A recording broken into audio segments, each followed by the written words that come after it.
ಛತ್ರಪತಿ ಶಿವಾಜಿ ಮಹಾರಾಜ್. ಶಿವಾಜಿಯ ಮಹತ್ವ ನಮಗೆ ಅರ್ಥವಾಗೋದಿಲ್ಲ. ನಮ್ಮ ಇತಿಹಾಸದ ಪಠ್ಯ ಪುಸ್ತಕದಲ್ಲಿ ಶಿವಾಜಿಯ ಬಗ್ಗೆ ಹೆಚ್ಚೇನೂ ಹೇಳಲಿಲ್ಲ. ಯಾವುದೇ ಮಗುವಿನ ಇತಿಹಾಸದ ಪಠ್ಯ ಪುಸ್ತಕ ತೆಗೆದು ನೋಡಿ, ಶಿವಾಜಿ ಬಗ್ಗೆ ಒಂದು ಪುಟದ ವರ್ಣನೆ ಇರುತ್ತೆ. ಅದರಲ್ಲಿ ಅರ್ಧ ಪುಟ ಅವನ ಚಿತ್ರ. ಇನ್ನೆಷ್ಟು ವಿವರ ಕೊಡಬಹುದವರು? ಉದ್ದೇಶಪೂರ್ವಕವಾಗಿಯೇ ಶಿವಾಜಿಯ ಮಹತ್ವವನ್ನ ಬ್ರಿಟಿಷ್ ಇತಿಹಾಸಕಾರರು ಕಡಿಮೆ ಮಾಡಿರಬೇಕು. ನಾವು ಹಾಗೆ ಮುಂದುವರೆದಿದ್ದೀವಿ. ಶಿವಾಜಿಯ ಮಹತ್ವ ನಮ್ಗೆ ಗೊತ್ತಾಗೋದು ಯಾವಾಗ? ಅಕಸ್ಮಾತ್ ಶಿವಾಜಿ ಹುಟ್ಟದಿದ್ರೆ ಏನಾಗ್ತಿತ್ತು? ಉತ್ತರದಲ್ಲಿ ಮುಘಲ್ ಶಾಹಿ, ದಕ್ಷಿಣದಲ್ಲಿ ಆದಿಲ್ ಶಾಹಿ, ಅದರ ಆಚೆ ಈಚೆ ನಿಜಾಂ ಶಾಹಿ, ಇಮಾಮ್ ಶಾಹಿ, ಬರೀದ್ ಶಾಹಿ, ಕುತುಬ್ ಶಾಹಿ, ಅಯೋಧ್ಯೆಯಲ್ಲಿ ನವಾಬ, ಬಂಗಾಳದಲ್ಲಿ ನವಾಬ, ತಮಿಳುನಾಡಿನಲ್ಲಿ ಫ್ರೆಂಚರು, ಗೋವಾದಲ್ಲಿ ಪೋರ್ಚುಗೀಸರು, ಸೂರತ್ನಲ್ಲಿ ಬ್ರಿಟಿಷರು, ಪಕ್ಕದಲ್ಲೇ ಡಚ್ಚರು. ಆಧುನಿಕ ಯುರೋಪಿನ ತೋಪುಗಳು ತಾಯಿ ಭಾರತೀಯ ಮಾಂಗಲ್ಯವನ್ನು ಭಗ್ನ ಮಾಡಲಿಕ್ಕೆ ಸಿದ್ಧವಾಗಿ ನಿಂತಿದ್ವು. ಅಂಥ ಸಂದರ್ಭದಲ್ಲಿ ಶಿವಾಜಿ ಎದ್ದು ಬಂದ. ಬಾಲ ಶಿವಾಜಿ ಹೇಳಿದ್ದೇನೋ, ಹಿಂದೂ ಧರ್ಮ ಪ್ರತಿಷ್ಠಾಯೈ ಸಿದ್ಧ ಖಡ್ಗ ಸದಾವಯಂ. ನಮ್ಮ ಸ್ಥಿತಿ ಹೇಗಿತ್ತು ಅವಾಗ? ಭೂಷಣ ಅನ್ನೋ ಕವಿ ತನ್ನ ಕಾವ್ಯದಲ್ಲಿ ಹೇಳ್ತಾನೆ, ಕಾಶಿಜಿ ಕಿ ಕಳಾ ಜಾತಿ ಮಥುರಾ ಮಸ್ಜಿದ್ ಹೋತಿ ಯದಿ ಶಿವಾಜಿನ ಹೋತಾ ಸುನ್ನತ ಹೋತಿ ಸಬಕಿ. ಅಂದ್ರೇನು? ಕಾಶಿ ಕಳಾಹೀನವಾಗ್ತಿತ್ತು, ಮಥುರಾ ಮಸೀದಿ ಆಗ್ತಿತ್ತು. ಅಕಸ್ಮಾತ್ ಶಿವಾಜಿ ಹುಟ್ಟದಿದ್ರೆ ಈ ದೇಶದ ಎಲ್ಲರಿಗೂ ಇಸ್ಲಾಮಿಕ್ ಸಂಸ್ಕಾರ ಆಗ್ತಿತ್ತು. ನಮ್ಮ ರಾಷ್ಟ್ರ, ಧರ್ಮ, ಸಂಸ್ಕೃತಿಗಳು ವಿನಾಶದ ಅಂಚನ್ನು ತಲುಪಿದ್ದಾಗ ಅದರ ಸಂರಕ್ಷಣೆಗೋಸ್ಕರ ಎದ್ದು ಬಂದ ಶಿವಾಂಶ ಆತ ಅಂತ ಸ್ವಾಮಿ ವಿವೇಕಾನಂದರು ಹೇಳಿದ್ದಾರೆ. ನಮ್ಮ ಕಾವ್ಯ ಪುರಾಣಗಳಲ್ಲಿ ವರ್ಣನೆಗೆ ಸಿಲುಕಿರುವ ಅಭಿಜಾತ ನಾಯಕನ ಸಕಲ ಸದ್ಗುಣಗಳ ಸಾಕಾರ ಮೂರ್ತಿ ಶಿವಾಜಿ. ಸ್ವರಾಜ್ಯ ನಿರ್ಮಾಣಕ್ಕಾಗಿ ಜನರನ್ನು ಜೋಡಿಸ್ತಕ್ಕಂಥ ಪ್ರಯತ್ನ ಮಾಡಿದ. ನಾಡಿನಲ್ಲಿ ಅವನಿಗೆ ಬೆಂಬಲ ಸಿಗಲಿಲ್ಲ. ಯಾರೂ ಅವನನ್ನು ಬೆಂಬಲಿಸಲಿಲ್ಲ. ನಾವು ಬುದ್ಧಿವಂತರು.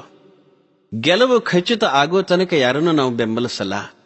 ಇವತ್ ನಿನ್ನೆ ಮಾತಲ್ಲ, ಹಿಂದಿನಿಂದಲೂ ನಡ್ಕೊಂಡು ಬಂದ ನಮ್ಮ ನಡವಳಿಕೆ ಅದು. ರಾಮ ರಾವಣರ ಯುದ್ಧ ನಡೀತಾ ಇದ್ದಾಗ ಆಕಾಶದಲ್ಲಿ ನಿಂತ ದೇವತೆಗಳು ಜೈ ಅಂತಿದ್ರಂತೆ. ಯಾರಿಗೆಂತ ಗೊತ್ತಿಲ್ಲ. ರಾಮ ಗೆದ್ರೆ ರಾಮನಿಗೆ, ರಾವಣ ಗೆದ್ರೆ ರಾವಣನಿಗೆ. ರಾಮಾಯ ಸ್ವಸ್ತಿ, ರಾವಣಾಯ ಸ್ವಸ್ತಿ. ಗೆಲುವು ಖಚಿತ ಆಗೋ ತನಕ ಯಾರದಾದ್ರೂ ಪರ ವಹಿಸೋದು ಹೇಗೆ? ಶ್ರೀರಾಮ ಭೂಮಿಗಿಳಿದ ಭಗವಂತ, ಅವನ್ ಗೆಲ್ಲೇಬೇಕು, ಗೆಲ್ತಾನೆ. ನಂಬೋದು ಹೇಗೆ? ಯಾಕೆಂದ್ರೆ ಅವನು ಅಯೋಧ್ಯೆಯಿಂದ ಚದುರಂಗ ಬಲ ಸಹಿತ ಬಂದವನಲ್ಲ. ಅವನು ಬಂದಿದ್ದು ಅರಣ್ಯದಿಂದ. ಜೊತೆಗಿರೋರು ಕಪಿಗಳು, ಒಂದ್ ಹೇಳಿದ್ರೆ 10 ಮಾಡ್ತಾವೆ. ಹೀಗಿರ್ಬೇಕಾದ್ರೆ ಅವನ್ ಗೆಲ್ಲಬಹುದು ಅಂತ ನಂಬಿ ಅವನಿಗೆ ಜೈಕಾರ ಹಾಕೋದು ಹೇಗೆ? ಅಕಸ್ಮಾತ್ ರಾವಣ ಗೆದ್ರೆ ಸುಮ್ಮನೆ ಬಿಡ್ತಾನ? ರಾವಣನ ಬಳಿ ಸೇನೆ, ಶಸ್ತ್ರ ಸಂಪತ್ತು ಎಲ್ಲ ಇದೆ ಅಂತ ಭಾವಿಸಿ ರಾವಣನೇ ಗೆಲ್ತಾನೆ ಅಂತ ನಂಬಿ ರಾವಣಿಗೆ ಜೈ ಅನ್ನೋಣ. ಅಕಸ್ಮಾತ್ ರಾಮ ಗೆದ್ರೆ ಮುಖ ತೋರಿಸೋದು ಹೇಗೆ? ರಗಳೆ ಬೇಡ, ಸುಮ್ಮನೆ ಜೈ ಅಂತ ಹೇಳ್ತಾ ಇದ್ರು. 80 ದಿವಸದ ಯುದ್ಧ ಮುಗಿತು. ರಾವಣನ ಕಡೆ ಎಲ್ಲ ಪ್ರಮುಖರು ನೆಲಕ್ಕೆ ಹೊರಗಿದ್ರು. ಶ್ರೀರಾಮನಿಗೆ ಆದಿತ್ಯ ಹೃದಯವೂ ಪ್ರಾಪ್ತವಾಯಿತು. ಇನ್ನು ರಾಮ ಗೆಲ್ಲೋದು ಖಚಿತವಾದಾಗ 81ನೇ ದಿನ ಇಂದ್ರ ರಾಮನಿಗೆ ಸಾರಥಿ ಸಹಿತ ತನ್ನ ರಥವನ್ನು ಕಳಿಸಿಕೊಟ್ಟ. ಅಲ್ಲಿ ತನಕ ರಥಿಕ ರಾವಣ ವಿರಥಿ ರಾಮ. ರಾಮ ನೆಲದಲ್ಲಿ ನಿಂತು ಹೋರಾಟ ಮಾಡಬೇಕಾಯಿತು. ಆನಂತರ ರಾಮನ ಜಯಘೋಷವೂ ಪ್ರಾರಂಭವಾಯಿತು. ಅಂದ್ರೆ ಗೆಲ್ಲುವವರೊಂದಿಗೆ ಗುರುತಿಸಿಕೊಳ್ಳತಕ್ಕಂಥದ್ದು ಲಾಭಕರ ಅನ್ನೋ ಚಿಂತನೆ. ಶಿವಾಜಿಗೂ ಹಾಗೇನೆ ಯಾರೂ ಬೆಂಬಲ ಕೊಡಲಿಲ್ಲ.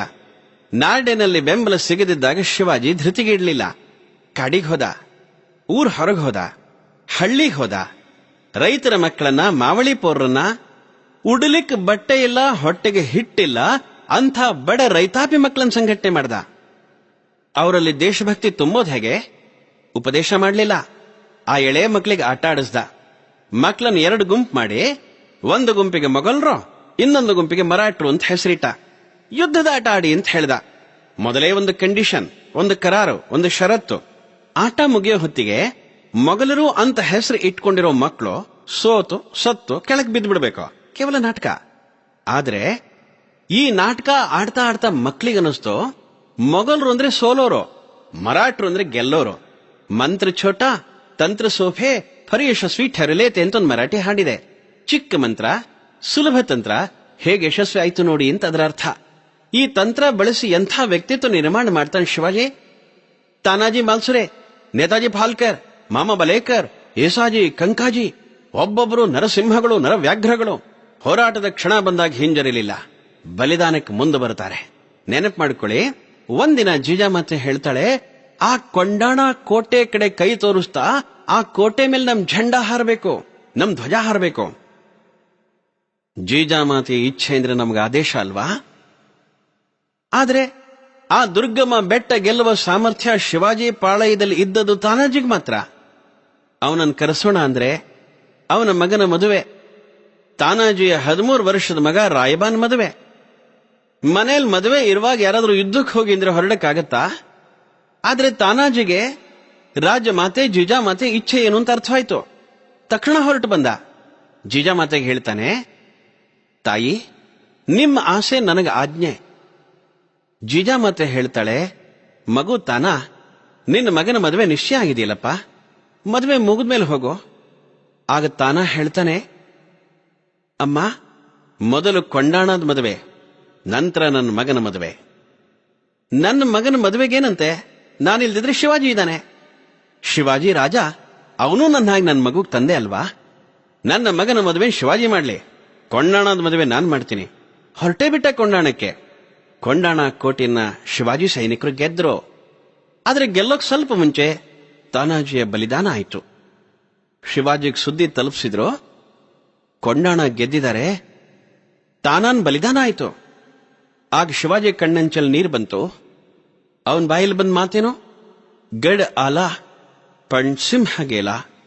ಕೋಟೆ ಬಂತು, ಸಿಂಹ ಹೊರಟೋಯ್ತು. ಆ ತಾನಾಜಿಗೆ ಆ ಕೋಟೆಯಲ್ಲಿ ಸಮಾಧಿಯನ್ನ ಮಾಡಿ ಅದಕ್ಕೆ ಸಿಂಹಗಡ ಅಂತ ಹೆಸರಿಟ್ಟ ಶಿವಾಜಿ. ಅದು ನಮ್ಮ ತೀರ್ಥಕ್ಷೇತ್ರ. ತಾನಾಜಿ ಮನೆ ಕಡೆ ಒಂದ್ಸಲ ಕಣ್ಣು ಹಾಯಿಸಿ ಅವನ್ ಮನೆ ಸ್ಥಿತಿನ ವಿಶ್ಲೇಷಣೆ ಮಾಡಿ ಹೇಗಿತ್ತು ಅವನ ಮನೆ ಆವತ್ತು. ಮನೇಲಿ ಮಂಗಲ ಸಮಾರಂಭ, ತಂದೆಯ ಸ್ಮಶಾನ ಯಾತ್ರೆ, ಮಗ ಹಸೆಮಣೆ ಏರ್ದ, ತಂದೆ ಚಿತೆಯನ್ನೇರ್ದ, ಸೊಸೆ ತಾಳಿ ಕಟ್ಕೊಂಡ್ಲು, ಅತ್ತೆ ಮಾಂಗಲ್ಯ ಬಿಚ್ಚಿಟ್ಲು. ಒಂದೇ ಮನೇಲಿ ಒಂದೇ ದಿನ 13 ವರ್ಷದ ಹುಡುಗ ರಾಯ್ಬಾ ಮದುವೆಯಾಗ್ತಿದ್ದಂತೆ ಅಪ್ಪನ ಕಳ್ಕೊಂಡ. ತಂದೆಯ 12ನೇ ದಿವಸದ ಕೆಲಸ ಮುಗಿಸಿ ಅಪ್ಪನ ಖಡ್ಗ ಹಿಡ್ಕೊಂಡು 18ನೇ ದಿವಸ ರಣಾಂಗಣಕ್ಕೆ ಧುಮುಕುತ್ತಾನೆ, ತಂದೆ ಕೆಲಸ ಪೂರೈಸೋದಕ್ಕೋಸ್ಕರ. ಮದುವೆ ಆದ ತಕ್ಷಣ ಯಾವ ಶಾಲಾ ಕಾಲೇಜುಗಳಲ್ಲಿ ಈ ರೀತಿಯ ದೇಶಭಕ್ತಿ ಶಿಕ್ಷಣ ಇವತ್ತು ಕೊಡ್ಲಿಕ್ಕೆ ನಮ್ಗೆ ಸಾಧ್ಯ ಆಗ್ತಾ ಇದೆ? ಅದಕ್ಕಾಗಿ ಸಖ್ಯಾದ್ರಿಯ ಬಳಿ ಬಂದಾಗ ಶಿವಾಜಿಯ ನೆನಪು ಸಹಜವಾಗತ್ತೆ. ಹೇಗೆ ತನ್ನ ಪರಾಕ್ರಮದಿಂದ ಮುಘಲ್ ಶಾಹಿ ಆದಿಲ್ ಶಾಹಿಗಳ ಎದೆ ಬಿರಿದು ತೋರಣ, ಚಾಕಣ, ಪುರಂದರ, ಪನ್ಹಾಳ, ವಿಶಾಲಗಡ, ಪ್ರತಾಪಗಡ, ರಾಯಗಡ ಮುಂತಾದ ಅವೇಜ್ಯ ಕೋಟೆಗಳನ್ನು ಸ್ವರಾಜ್ಯಕ್ಕೆ ಶಿವಾಜಿ ಮಹಾರಾಜರು ಜೋಡಿಸಿದ್ರು. ತಂಜಾವೂರಿನಿಂದ ಮುಂಬೈ ಮೂಲಕ ಸೂರತ್ತಿನ ತನಕ ಮಿಂಚಿನ ವೇಗದಲ್ಲಿ ಸಂಚರಿಸ್ತಾನೆ. ಪ್ರತ್ಯಕ್ಷ ಔರಂಗಜೇಬನ ಆಸ್ಥಾನಕ್ಕೆ ಹೋಗಿ ಆ ವಿಷಸರ್ಪದ ಹೆಡೆ ಮೆಟ್ಟಿ ಬಾಲ ತಿರುವಿ ಅವನ ಸೆರೆಮನೆ ಸೇರಿ ಆಶ್ಚರ್ಯಕರವಾದ ರೀತಿಯಲ್ಲಿ ಪಾರಾಗಿ ಬರ್ತಾನೆ. ಕೊನೆಗೊಮ್ಮೆ 1674 ಆನಂದನಾಮ ಸಂವತ್ಸರದ ಜ್ಯೇಷ್ಠ ಶುದ್ಧ ತ್ರಯೋದಶಿ ದಿನ ರಾಯಗಢದಲ್ಲಿ ಸಿಂಹಾಸನವನ್ನೇರಿ ಛತ್ರಪತಿಯಾಗಿ ನಮ್ಮ ಸಮಾಜದ ಶ್ರದ್ಧಾ ಕೇಂದ್ರ ಆದ. ಶಿವಾಜಿಯ ಪ್ರೇರಣೆಯಿಂದ ಮುಂದುವರೆದ ಮಹಾರಾಷ್ಟ್ರದ ಕುದುರೆಗಳು ಮೊಘಲರ ಅಹಮ್ಮನ್ನ ಮುರಿದಿಕ್ಕಿ ಗಾಂಧಾರ ತನಕ ಹೋಗಿ ಕಾಬೂಲ್ ನದಿಯ ನೀರನ್ನು ಕುಡಿದು ತಮ್ಮ ಸ್ವಾತಂತ್ರ್ಯ ದಾಹವನ್ನು ತಣಿಸಿಕೊಳ್ತಾವೆ. ಎಂಥ ರೋಮಹರ್ಷಕ ಇತಿಹಾಸ ಇದು ಬಂಧುಗಳೇ. ಇದೇ ಸಖ್ಯಾದ್ರಿಯ ಗರ್ಭದಲ್ಲಿ ದೈತ್ಯರಾದ ಅತಿಬಲ ಮತ್ತು ಮಹಾಬಲರ ಸಂಹಾರ ಆಗಿದೆ. ಪ್ರತಾಪಗಢದಲ್ಲಿ ಬಿಜಾಪುರದ ಸೊಕ್ಕಿನ ದೈತ್ಯ ಸರದಾರ್ ಅಫ್ಜಲ್ ಖಾನನ ವಧೆಯಾಯಿತು. ಪನ್ಹಾಳದ ಬಳಿ ಪಾವನ ಕಿಂಡಿಯಲ್ಲಿ ಶಿವಾಜಿ ಮಹಾರಾಜರ ರಕ್ಷಣೆಗೋಸ್ಕರ ಹಿರಿಯ ಸೇನಾನಿ ಬಜಿಪ್ರಭು ದೇಶಪಾಂಡೆ ತನ್ನ 2 ಕೈಗಳಲ್ಲಿ ಖಡ್ಗ ಹಿಡಿದು ಸೂರ್ಯೋದಯದಿಂದ ಸೂರ್ಯಾಸ್ತದವರೆಗೆ ಹೋರಾಟ ಮಾಡಿ ಬಲಿದಾನ ನೀಡಿದ್ದಾನೆ.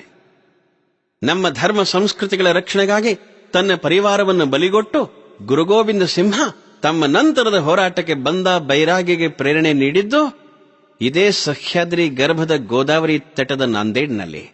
ಅಲ್ಲೇ ಅವರ ಬಲಿದಾನವೂ ಆಯಿತು. ಕಶ್ಯಪ, ಆತ್ರೇಯ, ಭರದ್ವಾಜ, ಗೌತಮ, ಅಗಸ್ತ್ಯ ಮುಂತಾದ ಶ್ರೇಷ್ಠ ಋಷಿವರ್ಯರ ಬದುಕಿನ ಜೊತೆಗೆ ಸಂಬಂಧ ಇಟ್ಟುಕೊಂಡಿದ್ದ ಈ ಸಖ್ಯಾದ್ರಿಯ ನೆನಪು ಮಾಡಿಕೊಂಡ್ರೆ ಹೃದಯ ಪುಳಕಿತಗೊಳ್ಳುತ್ತೆ. ಹೀಗೆ ನಮ್ಮ ನಾಡಿನ ಪ್ರತಿಯೊಂದು ಪರ್ವತ ನಮಗೆ ಪ್ರೇರಣೆ ನೀಡುವಂತಹ ಇತಿಹಾಸವನ್ನು ಒಳಗೊಂಡಿದೆ. ಅದಕ್ಕಾಗಿ ನಮ್ಮ ದೇಶದಲ್ಲಿ ಪರ್ವತಗಳ ಬಗ್ಗೆ ಶ್ರದ್ಧೆಯಿಂದ ನಡ್ಕೊಳ್ತಾರೆ.